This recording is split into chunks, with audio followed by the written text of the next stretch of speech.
जय हिंद दोस्तों। Eklavya model residential school में भूतपूर्व सैनिकों की वैकेंसी निकली हुई है और ये वैकेंसी ऑल इंडिया के भूतपूर्व सैनिकों के लिए है। बता दें, पिछले साल की जो कट ऑफ थी वो काफ़ी कम गई थी एक्स सर्विसमैन की, और कई एक्स सर्विसमैन इसमें भर्ती नहीं हो पाए थे। बता दें कि ये जो भर्ती निकली हुई है, टीचिंग स्टाफ और नॉन टीचिंग स्टाफ की भर्ती निकली हुई है, जिसमें नॉन टीचिंग स्टाफ में भूतपूर्व सैनिकों के लिए अच्छा मौका है भर्ती होने का। तो इसमें टोटल वैकेंसी काफ़ी हैं, 7,000 से ऊपर, और इसमें एक्स सर्विसमैन के लिए भी काफ़ी वैकेंसी हैं। पिछले साल की जो कट ऑफ थी 30% एक्स सर्विसमैन की कट ऑफ गई थी, और 30% के बाद जो एक्स सर्विसमैन जिससे कम रही वो कट ऑफ में 30% में नहीं आ पाए थे, वही सेलेक्ट नहीं हो पाए थे। बाकी एक्स सर्विसमैन सभी सेलेक्ट हो गए थे। इसमें जो भूतपूर्व सैनिकों की वैकेंसी निकली हुई है, मैं स्टेप बाय स्टेप इसमें बताऊंगा। सबसे पहले तो इंडेक्स में क्या क्या चीज़ें दी हुई हैं वो मैं बता देता हूं। इसमें पहले तो दिया हुआ है कि EMRS स्टेट सिलेक्शन एग्ज़ाम 2025 में कौन कौन से पोस्टें निकली हुई हैं, क्या क्या एलिजिबिलिटी है, सारी चीज़ें इसमें दी हुई है। तो एक एक करके मैं सारी चीज़ें इसमें बताऊंगा। सबसे पहले तो मैं इसमें स्टार्टिंग से आ जाते हैं, जहां पर इसमें नोटिफिकेशन में दिया हुआ है कि कैसे अप्लाई करेंगे। तो चैप्टर 2 में सबसे पहले इसमें दिया है ऑनलाइन फॉर्म इसके 23/10/2025 23 अक्टूबर 2025 से भरे जाएंगे। इसमें एक्स सर्विसमैन के लिए भी वैकेंसी है, तो इसलिए एक्स सर्विसमैन ज़रूर इसमें भरें, क्योंकि नॉन टीचिंग स्टाफ की जो भर्ती है उसमें एक्स सर्विसमैन के लिए काफ़ी वैकेंसी है। इसमें जो एग्जामिनेशन फ़ीस लगेगी इसमें दी हुई है। जो टीचिंग स्टाफ हैं, principal, PGT teacher, TGT teacher, non teaching staff, इसमें अलग अलग फ़ीस का दिया हुआ है। 500 रुपये सभी को फ़ीस देनी है, तो टोटल फ़ीस 500 रुपये लगेगी। और इसमें जो SC ST PWD कैंडिडेट हैं उनके लिए अलग फ़ीस है। तो ये आप देख सकते हैं फ़ीस का स्ट्रक्चर। फ़ीस ज़्यादा होने की वजह से कई लोग नहीं अप्लाई करते हैं, और एक्स सर्विसमैन पिछले साल कम लोगों ने ही अप्लाई किया था, जिसकी वजह से वैकेंसी खाली होने के बाद दूसरों को जो नॉन ESM हैं उनको दे दी गई थी।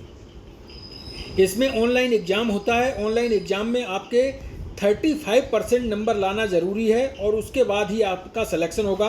पिछले साल की जो कट ऑफ थी वो 30% पर गई थी, तो 30% पिछले साल रखी गई थी, लेकिन इस बार बढ़ा दी गई है। 35% नंबर लाना एक्स सर्विसमैन के लिए ज़रूरी है। आपको मैं आगे इसमें दिखा देता हूँ जो टोटल वैकेंसी हैं, क्या क्या इसमें सिलेबस में आएगा। Tier 1 जो एग्ज़ाम होगा इसमें क्या क्या आएगा, 10वीं पास भूतपूर्व सैनिकों के लिए कौन सी वैकेंसी हैं, 12th पास भूतपूर्व सैनिकों के लिए कौन सी वैकेंसी हैं, और अगर ग्रेजुएशन किए हुए हैं उनके लिए कौन सी वैकेंसी हैं। तो नॉन टीचिंग स्टाफ में सभी भूतपूर्व सैनिक अप्लाई कर सकते हैं। टीचिंग स्टाफ में तभी अप्लाई कर सकते हैं जब आपने BEd किया हुआ हो, तो वही अप्लाई कर सकते हैं। सबसे पहले वैकेंसी डिटेल आपको दिखा देता हूँ कि जो नॉन टीचिंग और टीचिंग स्टाफ में जो वैकेंसी निकली हुई हैं, तो इसमें अलग अलग हैं। प्रिंसिपल की 225 वैकेंसी जो कि टीचिंग स्टाफ, PGT टीचर्स की 1460 वैकेंसी हैं, TGT टीचर की 3962 हैं, फीमेल नर्स की 550 वैकेंसी हैं, हॉस्टल वार्डन की 635 वैकेंसी हैं। इसमें भूतपूर्व सैनिकों के लिए वैकेंसी हैं टोटल। इसमें बता दें अकाउंटेंट की 61 वैकेंसी हैं, जूनियर सेक्रेटरीट असिस्टेंट की 228 वैकेंसी हैं, ये भी भूतपूर्व सैनिकों के लिए हैं। इसमें लैब अटेंडेंट की 146 वैकेंसी हैं, जिसमें भूतपूर्व सैनिकों के लिए वैकेंसी हैं। टोटल वैकेंसी 7267 वैकेंसी हैं। अब मैं जिसमें भूतपूर्व सैनिक अप्लाई कर सकते हैं उसी के बारे में आपको बताऊंगा कि कितनी वैकेंसी हैं और कितने पास के अप्लाई कर सकते हैं। तो प्रिंसिपल और ये ग्रुप A की जो वैकेंसी इन्हें मैं छोड़ देता हूं, क्योंकि ये जो टीचर्स की हैं, जो नॉन टीचिंग स्टाफ में ही भूतपूर्व सैनिक अप्लाई कर सकते हैं, जो कि रिजर्वेशन कोटा मिलेगा। तो नीचे आ जाते हैं, जिसमें एक्स सर्विसमैन अप्लाई करेंगे वही मैं आपको इसमें बताऊंगा। नॉन टीचिंग स्टाफ की आप ये देख सकते हैं, ये नॉन टीचिंग स्टाफ में भूतपूर्व सैनिकों के लिए वैकेंसी इसमें दी है। Non teaching staff post hostel warden से जो दी है, इसमें भूतपूर्व सैनिकों के लिए वैकेंसी है। लास्ट में आप कॉलम देख सकते हैं, ये कॉलम भूतपूर्व सैनिकों का है। तो एक एक करके मैं इसमें बताऊंगा कि कितनी वैकेंसी भूतपूर्व सैनिक के लिए है और किस पोस्ट के लिए है। सबसे पहले आ जाते हैं hostel warden. Hostel warden male की जो 346 वैकेंसी हैं टोटल, जिसमें कि भूतपूर्व सैनिकों के लिए ईएसएम के लिए 34 पोस्ट हैं। हॉस्टल वार्डन दूसरी जो है 289 जो कि फीमेल के लिए, 28 पोस्ट ईएसएम के लिए है। फीमेल स्टाफ नर्स की 550 पोस्ट में 55 पोस्ट एक्स सर्विसमैन के लिए हैं। ये फीमेल स्टाफ नर्स है, इसलिए भूतपूर्व सैनिक इसमें नहीं अप्लाई कर सकते हैं क्योंकि अभी भूतपूर्व सैनिक फीमेल रिटायर होके अभी नहीं आए हैं। जब अग्निवीर की जो स्कीम है उसमें एक्स सर्विसमैन अब जो भूतपूर्व सैनिक महिला रहेंगी वो इसमें अप्लाई कर सकते हैं। अकाउंटेंट की 61 वैकेंसी है, इसमें भूतपूर्व सैनिक के लिए कोई वैकेंसी नहीं है। जूनियर सेक्रेटरीट असिस्टेंट की 228 वैकेंसी में 22 वैकेंसी भूतपूर्व सैनिकों के लिए है। लैब अटेंडेंट की 146 में 14 वैकेंसी एक्स सर्विसमैन के लिए है। टोटल 1620 पोस्ट हैं नॉन टीचिंग स्टाफ की, जिसमें 153 पोस्ट एक्स सर्विसमैन के लिए है। तो बहुत ही अच्छा मौका है क्योंकि ये फार्म इनकी ऑफिशियल वेबसाइट में ही मिलता है, बाकी जगह पे आप इसका कहीं लिंक नहीं मिलेगा जिसके थ्रू आप अप्लाई कर सकें।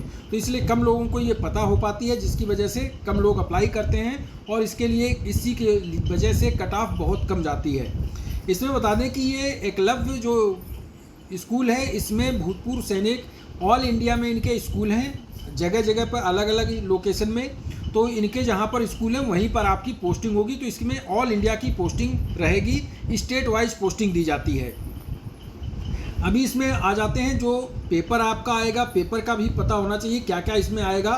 तो पेपर इसमें टीचर की भी इसमें दिया हुआ है, टीचर के लिए क्या क्या इसमें एग्जामिनेशन में आएगा और बाकी नॉन टीचिंग स्टाफ के लिए भी दिया हुआ है। तो मैं इसमें नीचे आ जाता हूं जिसमें दिया हुआ है कि नॉन टीचिंग स्टाफ, आप इसमें देख सकते हैं एक्स सर्विसमैन की जो कट ऑफ है वो 30% पहले थी, अब इसके बाद 35% कर दी गई है। 35% वाले एक्स सर्विसमैन अप्लाई कर सकते, कट ऑफ में इसमें जाएगी। वैसे इसमें जो कट ऑफ दी है इसमें दिया हुआ है क्लियर, मिनिमम 30% जो है जनरल, ओबीसी ईडब्ल्यूएस के लिए 25%, एससी एसटी पीडब्ल्यूडी के लिए टियर 2 का एग्ज़ाम, इसमें सारी चीज़ें इसमें दी हुई हैं।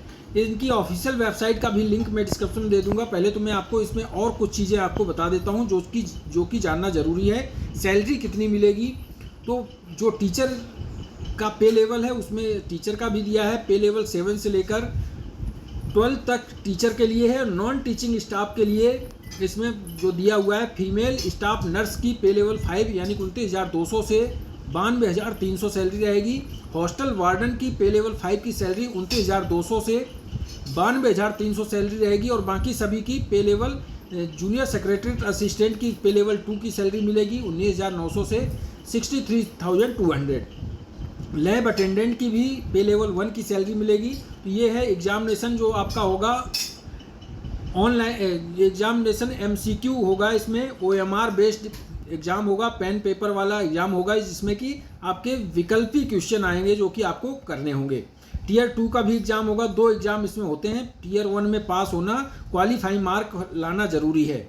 इसमें जो प्रिंसिपल के लिए, जो टीचिंग स्टाफ के लिए दिया हुआ है उसको मैं नहीं बता रहा हूँ, जिसमें कि नॉन टीचिंग स्टाफ जिसमें एक्स सर्विसमैन अप्लाई कर सकते हैं उनका सिलेबस मैं इसमें बता देता हूँ क्या क्या इसमें आएगा, तो वो भी जानना ज़रूरी है क्योंकि आप उसी की तैयारी इसमें करनी होगी।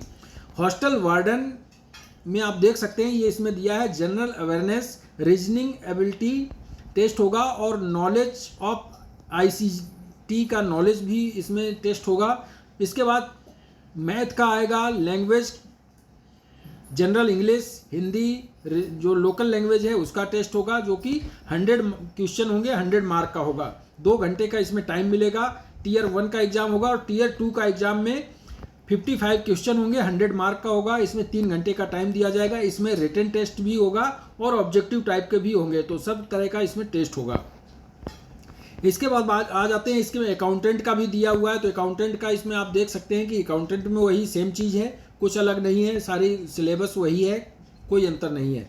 तो इसका मैं लिंक डिस्क्रिप्शन में दे दूंगा, जो भी अप्लाई करना चाहें अप्लाई कर सकते हैं। वार्डन में 10th पास वाले अप्लाई कर सकते हैं और जो जूनियर सेक्रेटरीट असिस्टेंट है उसमें 12th पास वाले भी अप्लाई कर सकते हैं। तो इसमें अपनी अलग अलग पोस्ट के लिए एजुकेशन क्वालिफिकेशन दी हुई है।